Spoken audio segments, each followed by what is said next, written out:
At dinner, my son said loudly, "At least mom's new husband isn't a loser like you." My ex-wife added, "Finally someone who can actually provide for this family." Her family started saying, "Why would you even bother showing up?" Everyone started snorting with laughter. My son continued, "You were pathetic and embarrassing compared to him." Her mother agreed, "Thank God she upgraded." I said nothing and finished my meal quietly. The next morning, his car was gone, school account frozen, phone disconnected, and credit cards cancelled. That evening, my ex called me in a panic.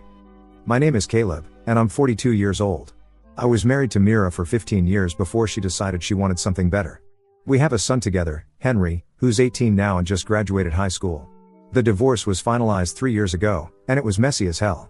Mira got primary custody while Henry was a minor. I got weekends and holidays, plus I pay substantial child support and alimony. The usual story. Now, here's what Mira and her family never bothered to find out about me during our marriage, and what became crystal clear during the divorce proceedings when my lawyer had to disclose my assets. I'm not just some regular guy working a 9-to-5 job. I'm actually pretty well off. Very well off, actually. See, back in college, I started a small tech company with 2 buddies. We developed some software that ended up being acquired by a major corporation for a ridiculous amount of money when I was 28. I kept most of my shares in the acquiring company, made some smart investments, and basically set myself up for life. But I've always been low-key about money. I drive a modest car, live in a nice but not flashy house, and I don't throw my wealth around. Mira knew I was comfortable, but she never knew the real extent of it. During our marriage, I paid for everything without making a big deal about it. Mira never worked, which was fine by me. I wanted her to be able to focus on raising Henry and pursue her interests.